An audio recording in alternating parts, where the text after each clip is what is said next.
Welcome to Chiefs Uncut, KahnawakeTV.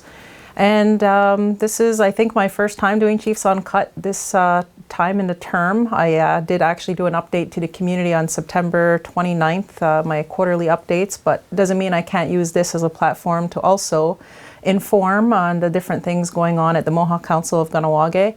So this week was a very exciting opportunity for myself. I had gotten invited to a meeting with Mary Simon, who is the first Indigenous Governor General of Canada, and along with RoseAnne Archibald, who is the first woman AFN National Chief, and of course Mandy Gull-Masty, the first Grand Chief of the Cree. So the four of us met at Rideau Hall in Ottawa, and as an introductory meeting, talked about some of the priorities that we would like to focus on in our mandate, talked about the role of Indigenous women in leadership, and some of the things that we would like to see moving forward, and what we can do collaboratively, and trying to bring forth our issues.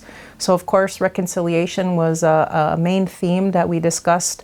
Of course, identity, language, culture, the environment, climate change, and wellness. We talked about the overall mental health and wellness of our communities, and the concerns that we have right now. So of course, after leaving that meeting, a lot of inspiration, and just feeling very elated in terms of just having the opportunity to meet with these influential women, Indigenous women. And there's just something about when Gunungwe come together and have this kind of dialogue, and looking out for, the interests of our people, our communities, just the vibe and the energy, unparalleled. So I just wanted to let the community know that that was, I think, a historic meeting in itself, and hopefully more to come out of that. There were definitely some ideas about trying to engage with more Indigenous women in leadership across the country, and some of the different forums that we will be a part of, and to keep the conversation and the dialogue going. So that was really exciting. On the weekend, I had the opportunity to participate in Remembrance Day celebration parade here in the community. In the past years, I had never really taken the opportunity to participate. I always figured, well, the Grand Chief or other council members who maybe had military family will participate. But this year I made it a point to get out there. I think it's important in being in this role to be there at community events, showing the community my presence.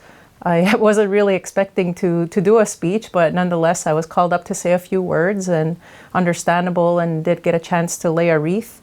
I had invited one of the ministers to participate, Justice Minister Lametti, who is also the Attorney General of Canada, and I was made aware that the new Cernak Minister Mark Miller was also going to be in attendance. So, in terms of Kahnawake having representation like that here in our community, I felt, that they definitely need to take their relationship with us seriously.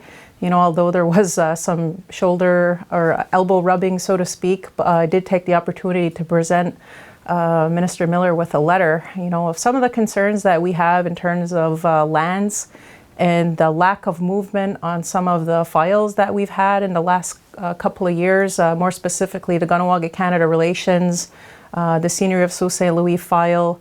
We know we have the outstanding land grievance at the end of the OCR. So just bringing, attention to those matters, and the fact that now that he's got a new mandate, that we definitely need to focus on the relationship, and that, we can't be hearing all talk anymore, that we definitely need to see some actions on behalf of the federal government. Recently, the Mohawk Council of Kahnawake finalized our political priorities for the term. So in I'll say no particular order, language and cultural revitalization has always been at the forefront.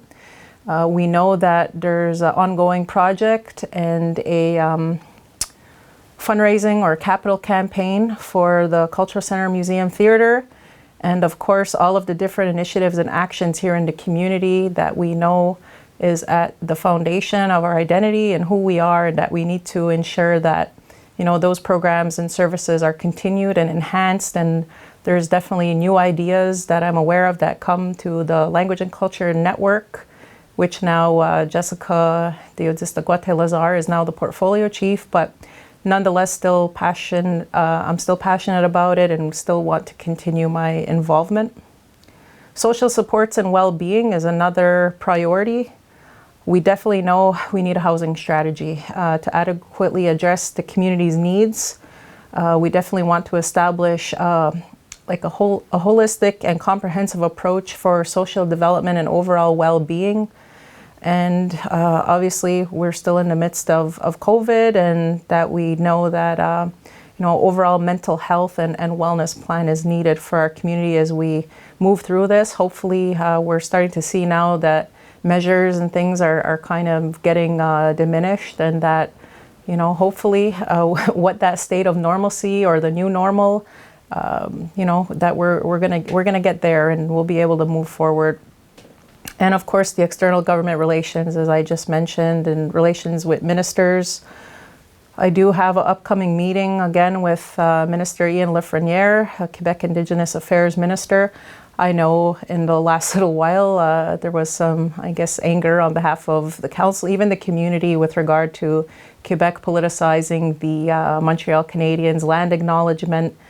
So we're going to have some dialogue when he comes to the community. I know we talked about even giving him an opportunity to maybe even address the community in a space like this, or like a panel discussion, so that he could give his perspective. I know sometimes it's difficult when you're doing interviews, your words could be taken out of context. So he is committed to trying to establish a new relationship with Kahnawake. So I'm going to ensure to hold his feet to the fire on that.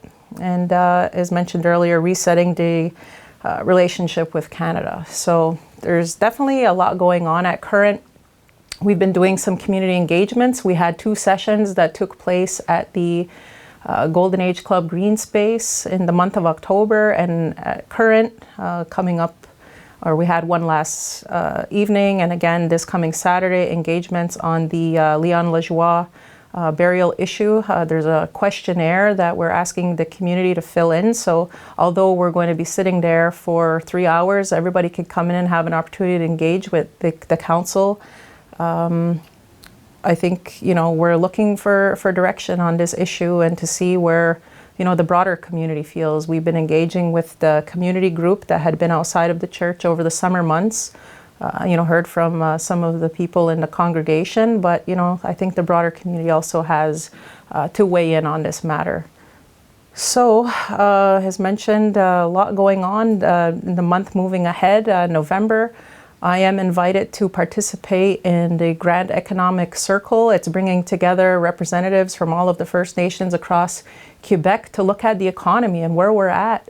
And as a matter of fact, just last week, Dewaduni Zakta had organized the economic summit for all the business people here in the community. So, looking at our current state, where we're at in the community, all of the different businesses and entrepreneurs, and I guess looking at opportunities for the future and what we could do, and maybe bringing partnerships with other First Nations communities, and how are we going to move forward in developing lands that have been slated for economic development.